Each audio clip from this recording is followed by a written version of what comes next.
Check the mic and make sure it sound right, boys. Good evening, everyone. In today's presentation, we will be discussing Black political leaders in the Reconstruction era of the United States. In the aftermaths of the Civil War, the United States was in desperate need of strong leadership within their communities. Congress gave the right to vote and become office holders to African Americans, which soon became known as the Reconstruction era. However, Black politicians faced heavy discrimination and terrorism from Southern white people who called for redemption.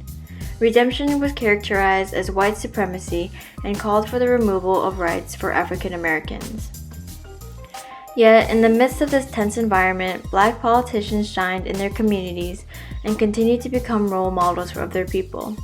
This project will discuss how African Americans in political positions impacted their communities by taking part in issues such as education and social welfare, civil rights, and economic issues within the Reconstruction era.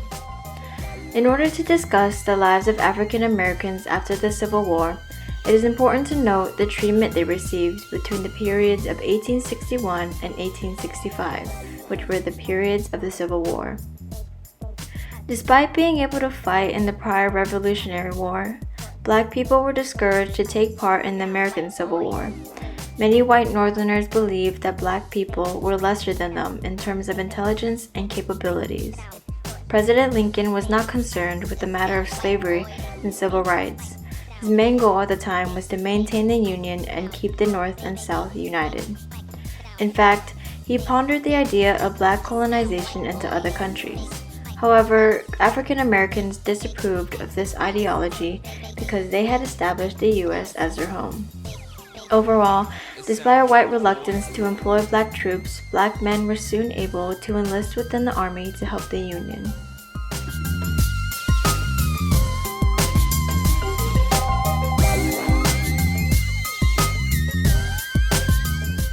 After the Civil War, Black politicians made moves to better education and social welfare. This era has been called the Reconstruction era by historians. The Reconstruction era took place primarily in the southern United States so that the U.S. government can hold southern states accountable. This was a very significant period of the history of civil rights in the United States. However, there are many ways that the Reconstruction era failed and succeeded. This era allowed for Black ownership of property, restored the federal union, limited retaliation from the South directly after the Civil War, and established national citizenship and legal equality. However, it failed in protecting freed Blacks from racial violence and discrimination. And after the federal troops were removed from the South, former Confederate leaders enacted laws that made participating in politics for Black people extremely difficult. But before the federal troops were removed, how did Black politicians play a role in Black activism during a period of radical Reconstruction? Once Black politicians were enfranchised, they immediately set to making policies to put more finances into the public education system. An article detailing the importance of Black politicians states, 1/5 of local taxes were used to fund public education during Reconstruction. Due to these policies, public schooling showed higher literacy rates in Black kids. In an effort to level the difference in education between whites and Blacks, the counties where they held office had higher rates of tenant farming, school enrollment, and literacy rates for whites and Blacks, and showed more convergence in Black-white literacy rates. Black political leaders also supported higher education within the Black population by founding Black universities. Despite the empirical evidence of Black politicians bettering their communities with policies, many white people considered them to be politically inefficient. Many believe that these politicians were incompetent for decades due to the Redemption era that followed immediately afterwards, which disenfranchised African Americans in the South.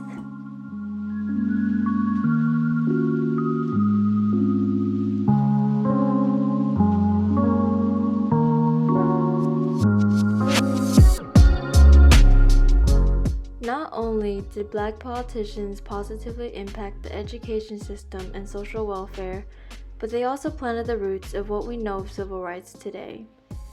Despite the enfranchisement of Black men, African Americans were still heavily underrepresented in the political systems.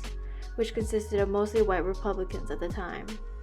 Black politicians were most likely to be found in cities with large black populations such as Arkansas, North Carolina, Tennessee, and Texas. After the Civil War, people all over the country believed that the war had occurred because of African Americans and enslaved people. This led to Ulysses S. Grant, the president at the time, to enfranchise black men to relieve tensions between the North and South again. Black political leaders had to face heavy discrimination due to the popular belief that black men were foolish and dangerous. An interesting point in this period was that black women were not able to participate in politics yet. Instead of fighting for their right to vote, black women chose to fight for the enfranchisement of black men. Black women were forced to fulfill gender roles and ruled the households instead of political spheres. Another note to make of black activism in this era was that there were multiple rises in it that would later prove essential for future generations. The results can be observed in the second Reconstruction that occurred after the Great Depression. In our journal observing these effects, it points out that judicial laws in the Reconstruction era were very rigid and didn't help African Americans in the end. However, in the second Reconstruction, there were more flexible approaches to law enforcement. Had the initial Reconstruction era not occurred, people would not be able to see where the policies had failed in enfranchising black people and learned from it.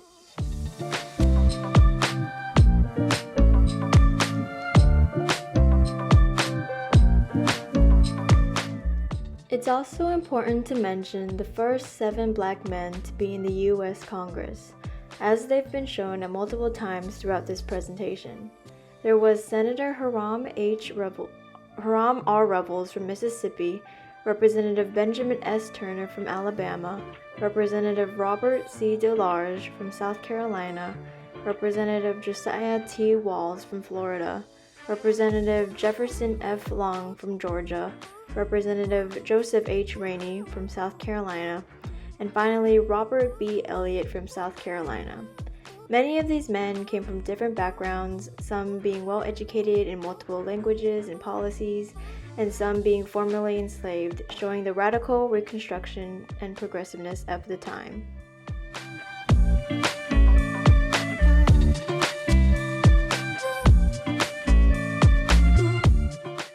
As spoken briefly in previous points, black Reconstruction leaders positively impacted the economy whilst in office. Statistically, black politicians improved the economy by showing an increased per capita county tax revenue by 20 cents, which was more than the hour's wage at the time. The discussion of land reform and education go hand in hand when talking about the economic benefits of Reconstruction.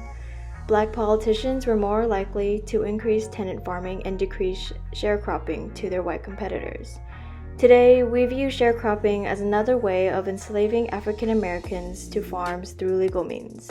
This is due to sharecroppers not receiving any income from the crops they are growing. In comparison to tenant farming, which allows one to pay the landowner to grow crops on a property, therefore creating an income. Sharecropping was viewed as another way to keep African Americans dependent on Southern farmers without breaking the law. The South was in desperate need of public finance policies during Reconstruction because their entire economy had been based on slavery.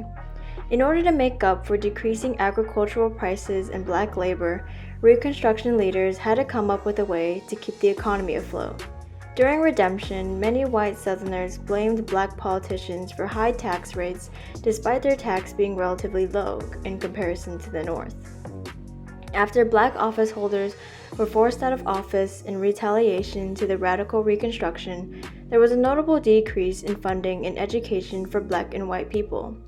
Yet, white legislators further pushed the idea that black education was unnecessary because they knew that education was a way for black people to become political leaders.